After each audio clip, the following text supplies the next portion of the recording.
Chahi ani pharakadawraba Manipur gi irang asi fawba loitri yumthangnariba Nagaland da amuk mairik thokpa horakle matam kuinadagi India laingaka pestok chathaduna wari sanaduna lakliba NSCM gi chairman Muivah na karigumba India laingangna makoina thamkiba wafamsing adu thabakta onthokta taragadi India laingaka chatharakliba pestok asi loishinduna khulai abuk paiduna lan horpa yai haina phungdorakre wafam asi hek thorakpadagi notice pumbada Nagagi oina leiriba ihau asigi matangda amuk mijing sangba haunarakli Notice kaktanatana India gi oina khwaidagi ariba ihau singi manungda ama oiriba Naga National Movement asi India laingaka ceasefire tawnaduna wari sanaduna ngasi fawba lakibani Pestok asi loishinduna khulai paiduna arm rebellion amuk hawrpa taragadi Nagaland gi haujik leiriba fibam asida kari oirakani Yumthangnaduna leiriba state sing asigi maraiba asina karino Notice asida masina karamba safu ama pirakadauri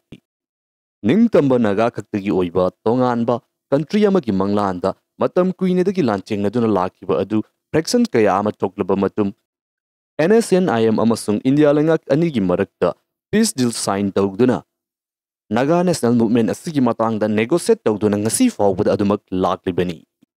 Naga National Movement asibu ngasi fawbada puduna chatliba khwaidagi mapanga kanba organization asi ngasi fawbagi oinadi NSCM asina oiri Pestok kaidawnungda tawroi ningtamba fangriba fawba Nganba country ama fangriba fawba wari sanaroi haiduna fraction thoktuna laikiba NSCM kesu mapangal sonthajaба taragasu ngasi fawba mutri Myanmar gi mafam kaya amada ngasi fawba operate tawduna adumak leiri NSCM bu oigera NSCM bu oigera makogi pandam asi Nganba Naga singi oiba top country amani maram asina Makoi masel marakti yanajade haiba taragasu Naga National Movement gi oiba interest asida soglakpa yaba thabak sing lakpa matamda nakalani makna cooperate tawbinaduna thabak tawnaba handak Myanmar da thokliba irang asida aikoina mayek sengna adumak uwa phangki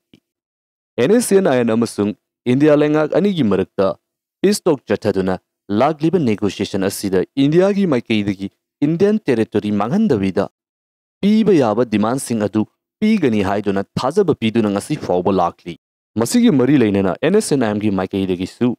Nagaland asibu autonomy piba makogi oiba Nganba flag amasung constitution piba haiba demand asi yamna kanna thamduna laklibani adubu asukuina pestok chathaduna wari sanaduna laklabasu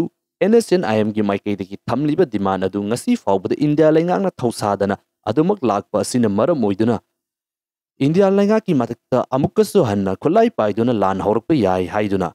NSCM gi chairman Muivah gi maikaidagi phongdoraklibasini masigi issue asi handak thorakliba statement asina ahanba natte matam kharagi mamangda MP election gi matamda aikoina somda polling booth munnaringai nongmai kapnaringai wa launaringai da Nagaland di eastern thangba saruksing asida matam kuinadagi makoina thamlakliba demand sing adu Thausabi haiduna kanamata thoraktana bot thadakidabagi thaudok adudagi aikoina adumak uvu fangkrabani channel asidasu topic adu adumak pukhachakibani pestok chathaduna wari sanaduna ngasi fawbagi oina lakriba journey amasung hojik leiriba conditions sing asi yengba taragadi NSCM gi maikaidagi India laingakta pestok asibu loshinduna khulai paibagi warning tauba taragasu masigumlaba pestok loshinbagi condition asi Oitokbugi sans asi yamnamak nemi Nakalamurumda hojik NSCM asibu lusingduna chatliba Muivah mahaki chahi asi yamsilakpana maram oiduna anaubu lusingba amada mahaki pharmacy sinabagi matam yausilaklabani masida nauna lakadawriba lusingba asina mahangna tawramba adugumna NSCM asibu amata oiba maikai amada puba ngamgadawribra natragana NSCM asisu amuka hana fraction tokkadawriba haibaw wang asi hangnaduna laklibani Nakalamurumdasu India laingaki maikaidagi Notice India da leiriba insurgency movement sing asi lakadawriba chahi anihum asida mapung fana muthatnabagi damakta wasak lautana yamna kanba khongtang sing laukatuna lakpa haukrabani masipumna masi oiba taragasu aikoi ki oinadi maikai khudingmakte yengdaba yade karigumba NSCM amasung India laingak anigi marakta leiriba pestok asi call up tawduna Naga revolution asi amuka hana kholai paiduna haurakpa taragadi kari oirakpa yabage ihana hanbada Nagasinggi oina sangsilliba iho asida makoigi oiba tonganba country ama taliba jaga sing asi yengbiyu masida India gi karam mafam sing yauri Myanmar gi karam mafam sing yauri karigumba arm movement asi horukpa taragadi hairiba mafam sing asidani ihan hana akoina effect uba fangadawriba asi mafam asida suksoi soidana lan asi tokadawribani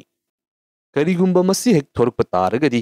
hana aikoi amatani haiduna punna chatpinaramba kangbu kaya amasu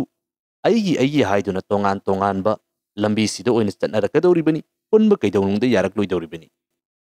hauzik matam kuinadagi Myanmar da satharakliba Irang amasung Manipur da thokliba landfom masigi khudong saba lawduna Indian forcing gi maikaidagi su India gi oina lairiba territory da khakta nattana foreign boundary oiriba Myanmar amasung Bangladesh hairiba mafam sing asida operation kaya ama chattaduna India gi interest gi mayokta thabak tawba organization sing asigi stronghold sing asibu tapna thugaiba leptribani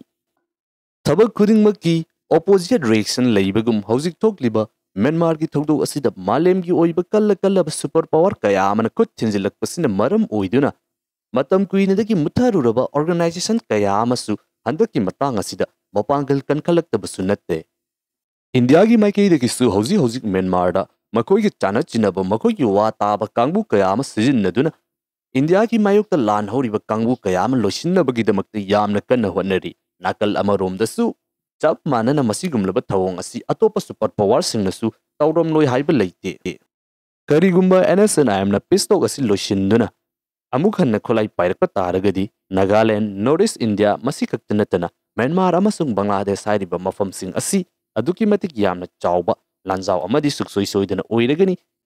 hauzik asi maikai ahumda lan thoktuna leiribani masida anauba mafam amagamuk hapchillakpa haibasi matam kuinadi mangduna lakliba manglan sing adubu fangnabagi damakta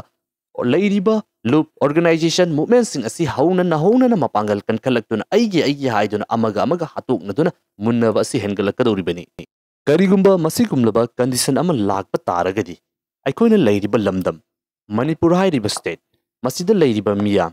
lengak amasung leiriba makal makha kayagi oiba stakeholder sing asi thengnanabagi damakta kayamuk yamna sem sarabage masi aikoina thengnabada kamdauna thengnagadoribage masimak oiraklagani haibadudi kanamatana ngamloi adubu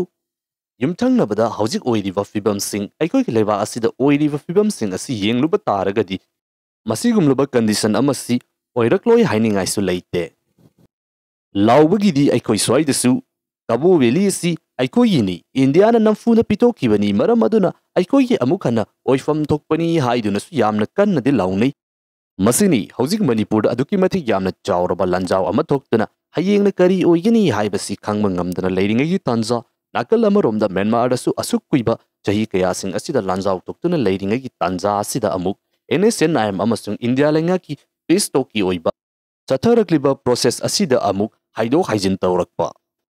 masida khwaidagi hena sathiriba asina Nagaland da leiriba nagasing asida ahaldagi hautuna naha fawbada Naga nationalism ki oiba ihul asi aduki matik yamna wangna ngasi fawba leiriba sidi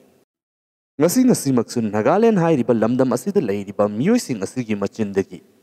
aikoi asi saksu aduki matik yamna tonganba leiriba channabi khuding asi amatta manadabana kaidawnungda India da tinba yaroi nongma nataga nongmadi aikoi asi tonganba country ama oirakani haiba asi makoi gi basildagi adumak taba fangani